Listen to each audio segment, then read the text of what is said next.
Buenas noches, bienvenidos a Punto Económico. El fin de semana, la noticia económica más importante fue el anuncio de parte del gobierno de 7 medidas para retomar la confianza entre los inversionistas. Algunas fueron nuevas, otras ya habían sido tomadas, que eran una o dos, pero de esta manera el gobierno lo que pretendía era de alguna manera recuperar la confianza que se había visto mellada a raíz del caso de la compra de los activos de Repsol, que finalmente no sucedió, y también a raíz del tema UNASUR y otros temas menores. El día de hoy hemos invitado a Hugo Perea, que va a ser en la parte final del programa. Él es gerente de estudios económicos del BBVA, para hablar de este tema en particular. Y ahora estamos con el presidente de la Asociación Nacional de Industrias, el señor Luis Salazar, para hablar de este tema y de otros temas vinculados a la economía y el accionar del gobierno en general. Luis, ¿te puedo llamar Luis? Sí, claro. Gracias por estar acá, buenas noches. Hola David, ¿cómo estás? ¿Qué tal? Encantado. Bien, hoy ustedes han presentado un nuevo logo, que es como un relanzamiento de la marca, y a la vez han anunciado la semana de la Asociación Nacional de Industrias, del sector industrial, que se va a realizar del 5 al 13 de junio. Es correcto.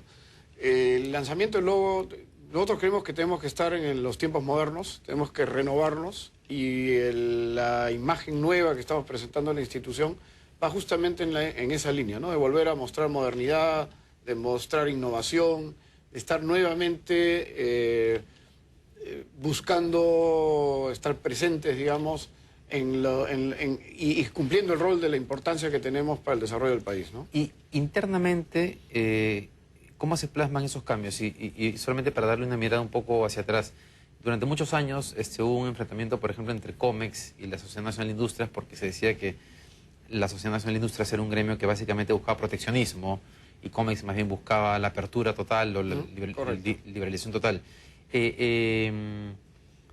Ha habido, de repente, no una renuncia total a los principios que los guiaban en ese momento, pero sí algún tipo de evolución en lo que busca la sociedad como gremio. Yo diría que hay una evolución muy importante, porque efectivamente ya esa etapa del tema arancelario ya es historia, o sea, ya eso no es algo que nos preocupe, y más bien hoy nos estamos ocupando de todo lo que es competitividad y cómo generamos competitividad para el sector industrial. El país ha cambiado, hemos crecido mucho como país, no solamente económicamente, sino me refiero a que hemos madurado como país. Yo diría que en los últimos 20, 22 años, y en ese proceso todas las instituciones creo que han tenido que ir cambiando. Y algo que está pasando actualmente es que tú ves que la mayoría de los gremios están volviendo a conversar mucho entre ellos, y me parece eso sumamente positivo, ¿no? ¿Hay gremios que siguen fuera de CONFIEP? La Sociedad Nacional de Industrias y la Cámara de Comercio sí siguen fuera de CONFIEP. Siguen fuera de CONFIEP. Pero sí estamos trabajando conjuntamente y sí estamos buscando puntos de trabajo en conjunto, ¿no? ¿Van a evaluar la posibilidad de volver a CONFIEP? Es un tema que... Es un tema importante, sí, es más importante de lo que parece. Es un tema que nunca va a estar cerrado, es un tema que siempre estará en evaluación. Yo creo que, como digo, estamos ya en ese proceso de acercamiento, pero lo que estamos haciendo primero es trabajar juntos. Creo que la mejor manera de ver si hay comunión y en el futuro algunas veces discutir nuevamente una integración, ¿no? Creo que de alguna manera ese tema está relacionado con algo que conversábamos antes de iniciar la entrevista, y es que cuando la sociedad y la Cámara de Comercio se retiran de la CONFIEP, el argumento básico es que no se sienten representados, que la CONFIEP básicamente representaba los intereses de la banca, de la minería, de la pesca en alguna medida. Y antes de la entrevista tú me mencionabas que justamente como parte de la Semana de la Industria va a haber un foro sobre el aporte del sector industrial al desarrollo nacional. Y hay una discusión en este momento sobre si efectivamente todo este proceso de bonanza que ha vivido el país, fundamentalmente impulsado por la minería y ahora por la demanda interna, ha logrado desarrollar los suficientes encadenamientos para que haya una industria relativamente sólida, respetable, como quisiera llamarla. ¿Cuál es la posición de ustedes en ese punto? Creemos que el tema industrial es una agenda pendiente todavía. Lo que yo te explicaba, por ejemplo, de las exportaciones totales del Perú, todo lo que es manufactura representa solo el 15%. Si nos comparamos con Corea del Sur o México o Brasil, ellos están en 88, 88, 80 y 52%. Entonces, estamos hablando de distancias muy grandes todavía que tenemos por recorrer para cambiar, digamos, la manera de que generamos valor dentro del país. Ahora, sería bueno hacer esa comparación con países que tienen recursos naturales como el Perú. Digo, para tener una referencia, incluso una aproximación mucho más... Sí, pero por ejemplo, ¿no? en realista. México vivía hace unos 25 años más o menos de una matriz exportadora inversa, donde estaba muy cargada sobre el tema de petróleo, que era más o menos el 80% de sus exportaciones. Ellos tomaron una decisión en esa época de cambiar la forma en que se comerciaban con el mundo. Entraron con el TLC con Estados Unidos y empezaron a buscar otros mecanismos para cambiar la generación de valor dentro de México.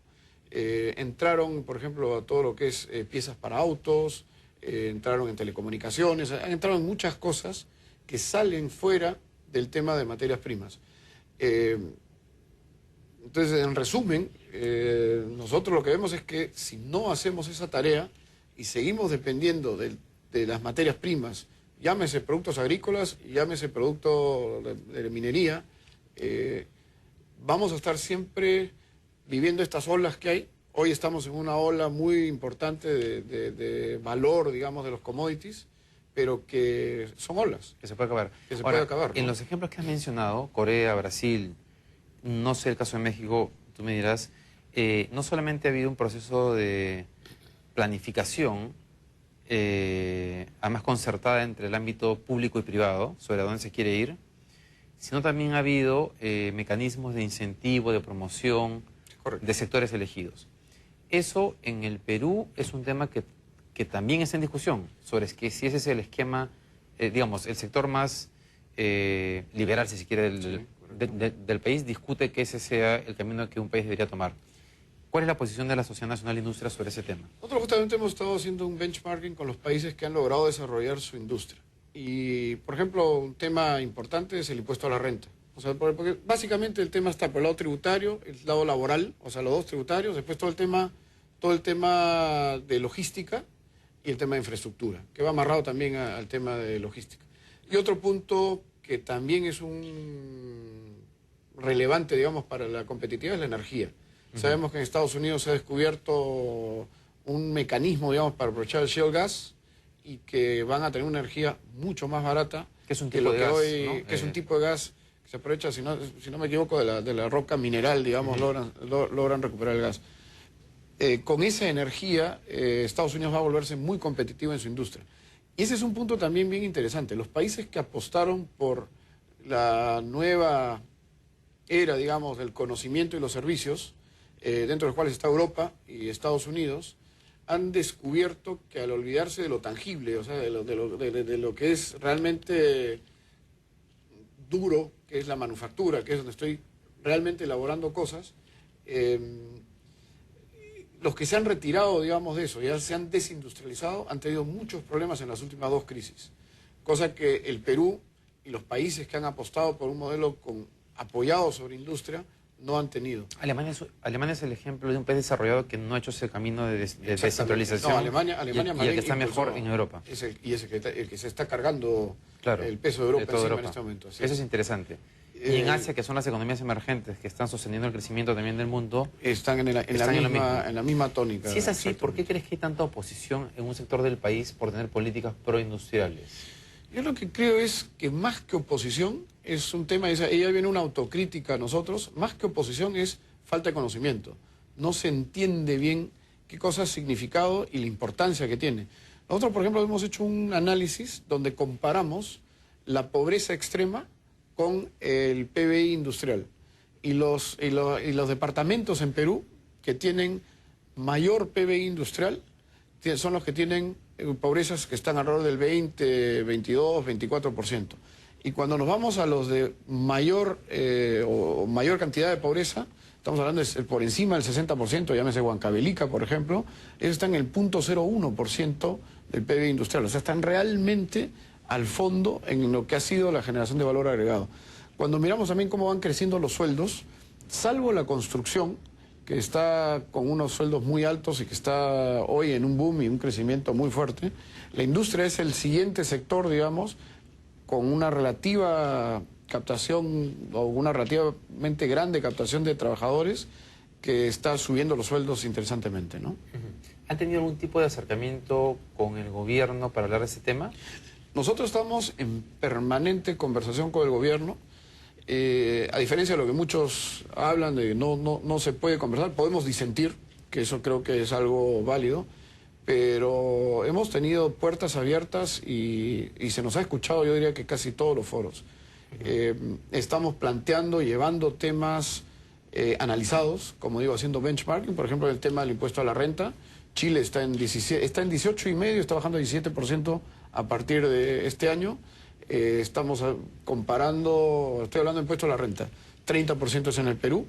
Si hablamos de, si no me equivoco, Singapur estaba en 12,5%, está subiendo a 15%, pero los países que han apostado por modelos de desarrollo industrial en general, estoy hablando en términos generales, todos tienen una política tributaria más amigable, digamos, con el sector industrial. Pero es específicamente para el sector industrial. Es específicamente para el sector industrial. Y creo que en el Perú tenemos un ejemplo muy interesante.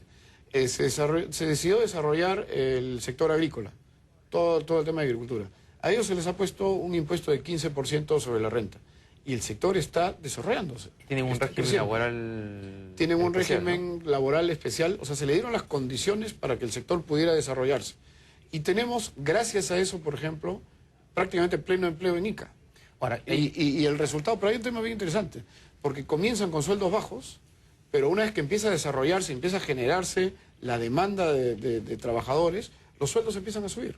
Y son mejores que en la mayoría de las regiones del país, ¿no?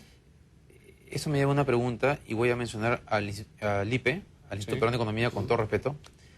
Pero a mí me llama la atención, por ejemplo, esto que acabas de mencionar, porque ellos válidamente durante mucho tiempo se han opuesto, por ejemplo, a las zonas francas, al tema de incentivos tributarios, específicamente para el sector industrial.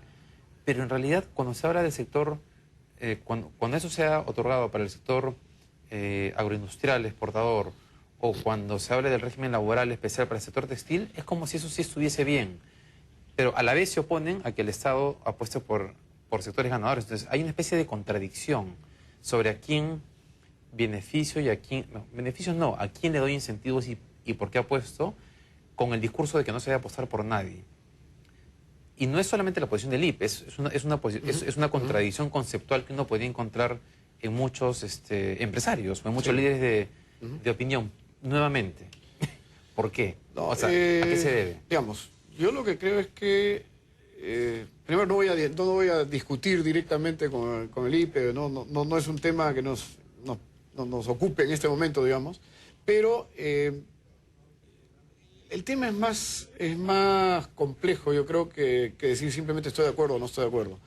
Tenemos que ser muy técnicos, tenemos que analizar qué está funcionando en otros países, qué están haciendo otros países.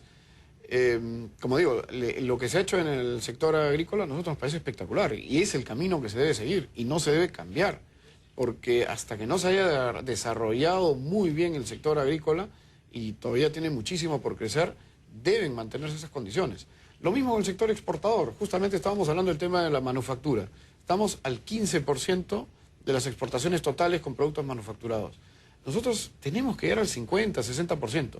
Ahora, para poder lograr eso, tenemos que dar condiciones para que el inversionista venga, para que quiera arriesgar en el país, para que sea atractivo el generar industria en el país. Y eso va por revisar justamente este tipo de temas. Algo interesante es, por ejemplo, estamos hablando del 30% de renta, también el reparto de utilidades a los trabajadores. Hay 3 categorías en el Perú. La industria está en la categoría que más le paga participación a los trabajadores, que es el 10%.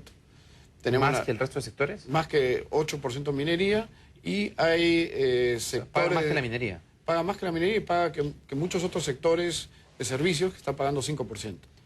No queremos que eso se cambie. No estamos diciendo... Están siendo políticamente correctos. No, digo, que lo la que pasa minería es que, pague más. No, porque lo que pasa es que, por ejemplo, no, porque en México están pagando, sabemos que pagan 10% a los trabajadores, pero tienen, por el otro lado, incentivos desde el punto de vista tributario. ¿A qué me refiero? Si ya tienen el beneficio los trabajadores, en buena hora. Pero si vamos a agregarle uno sobre otro y vamos a cargarle muy fuertemente el tema tributario, en este caso al sector industrial, lo que vamos a hacer es que sea menos atractivo. Entonces tenemos que compensar. Eso es lo que nos... ¿Qué propuesta le han llevado al Ministerio de la Producción o al gobierno en particular? Nosotros consideramos que el impuesto a la renta para la industria debería estar como máximo en 20%. ¿Eso se lo han planteado al Ministerio de Economía y Finanzas y al Ministerio de la Producción? Lo hemos planteado en general a todos los sectores. Pero, no, pero digo, ¿se han reunido con algún ministro en particular? Sí. No, Produce, Mincetur, Economía. Economía lo hemos alcanzado, no hemos conversado con ellos sobre el tema, pero... Ahí está el tema, en economía. Sí, y es un tema de mirar corto plazo versus mediano y largo plazo y pensar, como digo, como ha hecho Corea en su momento, como ha hecho Japón en su momento, como está haciendo Chile, como está haciendo México. México está haciendo una reforma muy importante en el tema tributario y ya ha hecho una reforma muy importante en el tema laboral. Todo con el tema de incentivar justamente la generación de valor agregado, ¿no? Bien, les vamos a una pausa y volvemos con el segundo bloque para seguir con este tema y para evaluar específicamente lo que ha sido el accionar, las políticas del gobierno en este primer año y medio y poco más. Regresamos.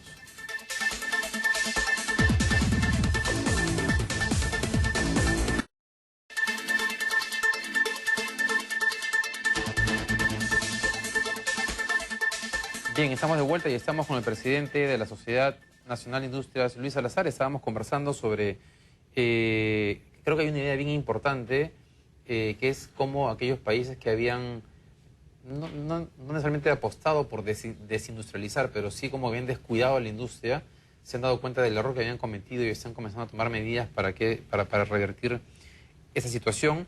Y el intento que está haciendo la sociedad por aproximarse al gobierno y presentar ciertas propuestas concretas.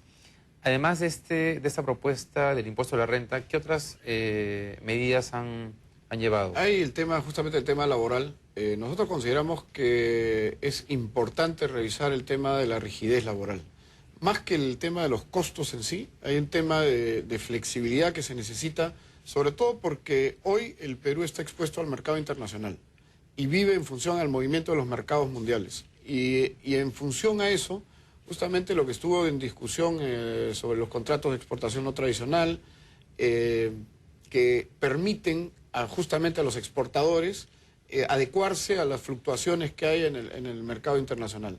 Eso es totalmente válido y necesario si es que queremos tener compañías que duren en el tiempo, porque los mercados cambian y puede ser que una compañía en un momento pierda un mercado, la otra la esté recuperando.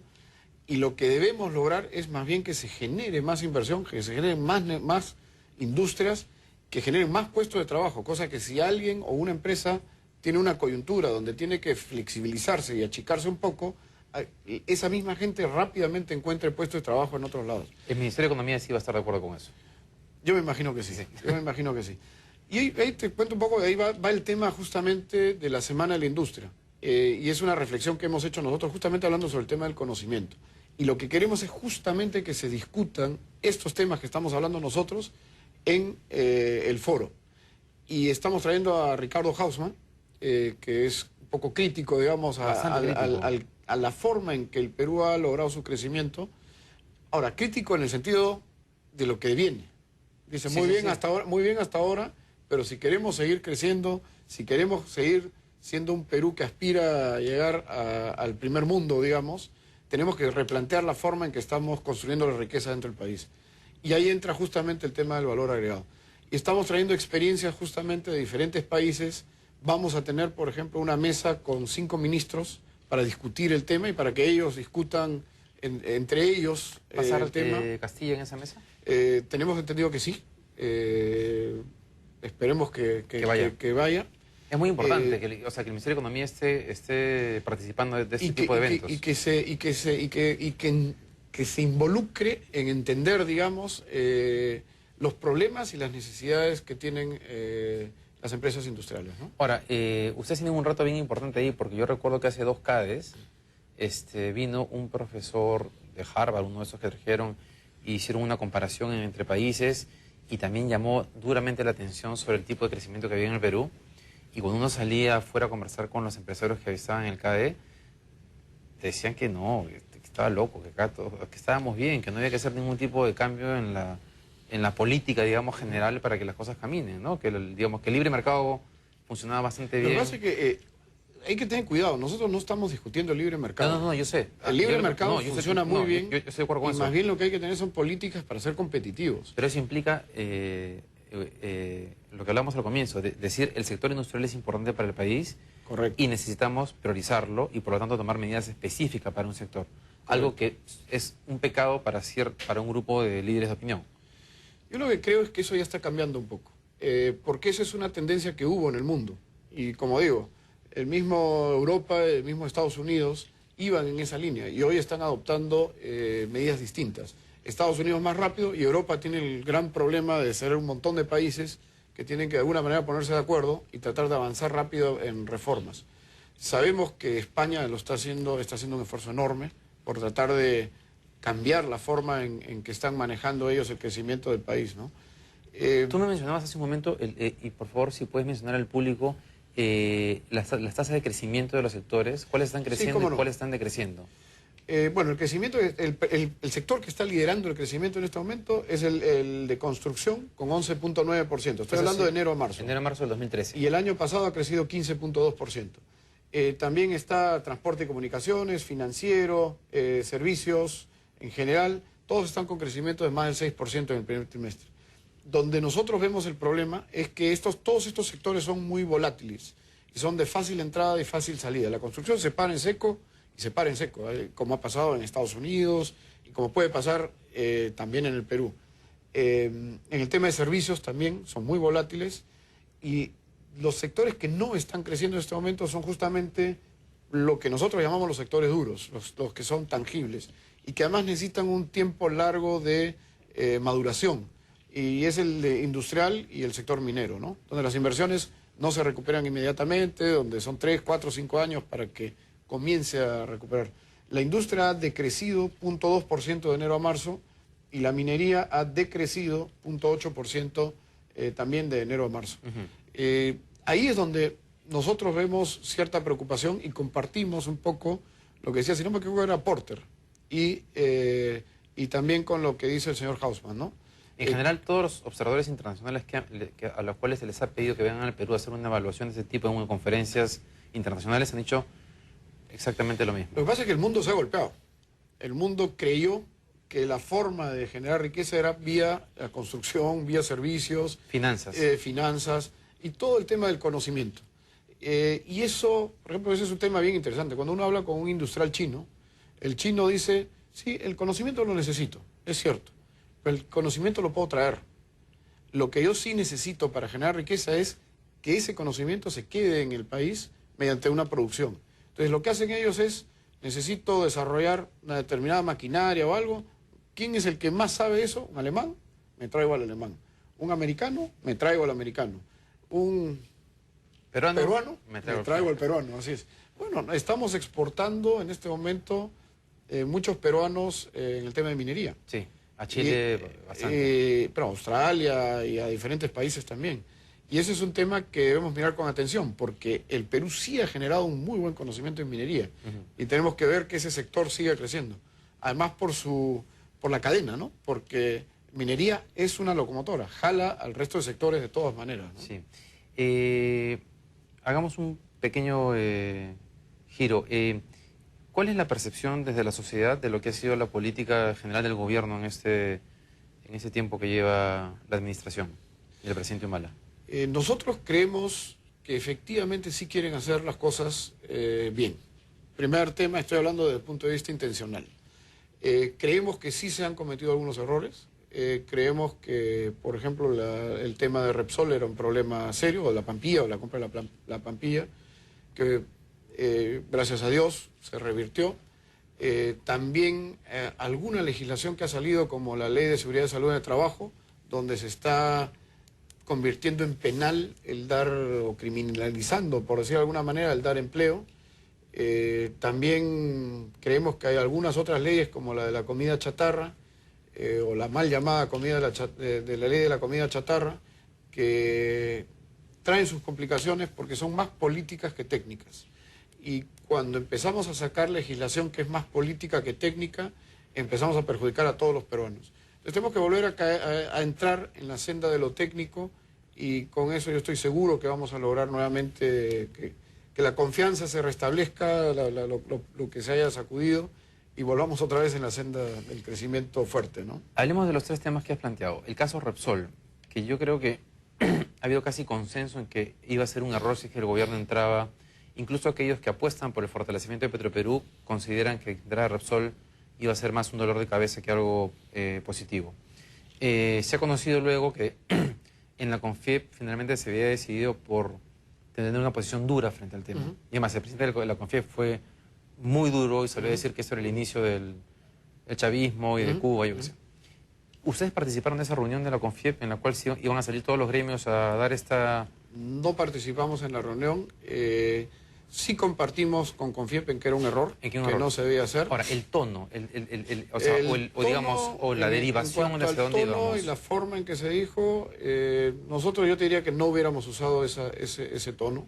Pero piensan ustedes que eso, piensan que estábamos camino al chavismo debido... No. Yo no creo que estemos en esa senda. Lo que sí creo es que hay una mezcla a veces de ideología que hace que se cometan errores y que genere la percepción que estamos yendo al chavismo.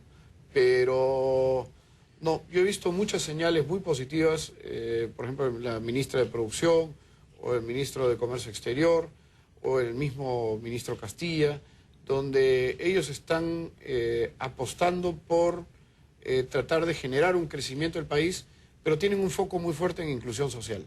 Y mientras se atienda bien el tema de inclusión social, lo que hemos recibido nosotros como mensaje es que van a apoyar y promover todo el resto de medidas que promuevan, digamos, el crecimiento del país, ¿no? La ley de comida chatarra, has mencionado que no es una ley técnica. Sí. Pero cuando uno mira el mundo, uno mira que en muchos países se aplican políticas similares. Cuando uno mira los argumentos respecto a los problemas de la salud y cómo se han incrementado las tasas de obesidad y de problemas de salud en los niños, uno diría que hay argumentos técnicos para la ley. ¿Por qué dices que no es una ley técnica? Vamos a empezar. El título es muy bueno. Si partimos del título, que es la promoción de una alimentación, si no me equivoco, saludable para jóvenes, niños y jóvenes, como título, eso es realmente algo que se tiene que hacer. Y es una urgencia que tenemos en el país. Pero el problema es que el título de la ley dice una cosa, pero cuando empezamos a analizar la ley por dentro, empezamos a darnos cuenta de que no está atacando realmente ese problema, sino más bien está probablemente agrandándolo, que es lo que hemos manifestado nosotros además en una conferencia de prensa. Y puedo remitirme a algunos de los puntos. Desde el momento de que se define quién está bajo este ámbito, se excluye a todo lo que es comida preparada y todo lo que es lo que llamarían comida natural. Y solamente son los alimentos procesados los que entran dentro de la ley. Ahí nos está atacando el problema de fondo. Primero porque solo el 14% de la alimentación total del Perú es con alimentos de la industria. El otro 84% cae dentro de esta categoría de preparados y naturales. Pero la Organización Mundial de la Salud dice justamente que el problema en temas de salud es el problema de los procesados, de los que vienen... Pero eso no es exactamente lo que dice la Organización Mundial de la Salud. No, por lo menos nosotros, todo lo que hemos leído, no es exactamente así. Porque la OMS salió a apoyar la ley tal cual estaba. Lo que pasa es que nuevamente, el título, ellos no han analizado... no han analizado... Ha venido Kalina de la OMS a hablar del tema. Sí, pero vuelvo a insistir. O sea, ¿cuál es la posición de ustedes? Primero, una limonada, por ejemplo, ¿entra dentro de un kiosco saludable o no? ¿Me estás preguntando? Sí. Una limonada. Sí. Si le echo limón, me imagino que es algo saludable, por supuesto. Ya. ¿Cómo se prepara una limonada en la sierra? Se agarra una jarra, un cuarto de la jarra tiene azúcar, porque lo llenan de azúcar, el agua, el limón, y eso es lo que llevan para que los chicos se alimenten. Si hablamos de porcentaje de contenido de azúcar, eso tiene contenido de azúcar más que cualquier gaseosa que uno pueda consumir. Entonces, ahí está. O sea, me entiendo que en la sierra desperdician el azúcar porque les sobra la plata. No creo que sea así, ¿no? No. Ellos lo ven como, yo me imagino como un tema energético. O sea, yo he probado alguna vez esa limonada y no la puedo tomar por la cantidad de azúcar que contiene. Y el otro problema que hay es todo el tema higiénico, todo el tema de inocuidad.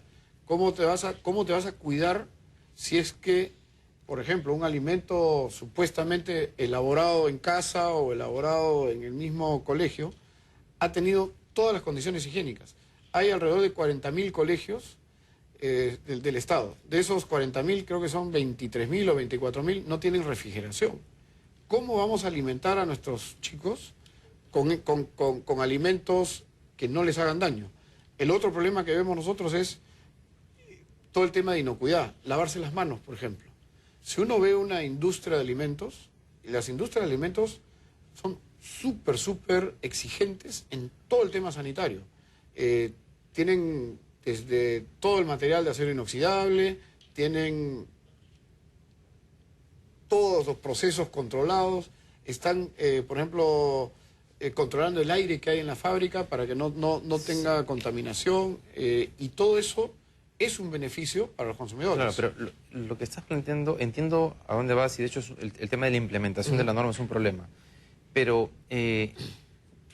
yo más bien concluiría a partir de lo que mencionas, que lo que se requiere es acompañar esta ley de medidas específicas en temas de educación y de infraestructura que permitan que sea aplicable en muchas partes del país. Porque lo otro sería pensar, como son pobres y no tienen agua para lavarse las manos, además hay que alimentarlos de comida que les hace daño a la salud. O sea, ya es... No, pero lo que pasa es que hay un tema. Los alimentos industrializados no hacen daño a la salud. Yo creo que hay un paradigma grande. Lo que hace daño es la proporción de consumo, en general, ¿eh?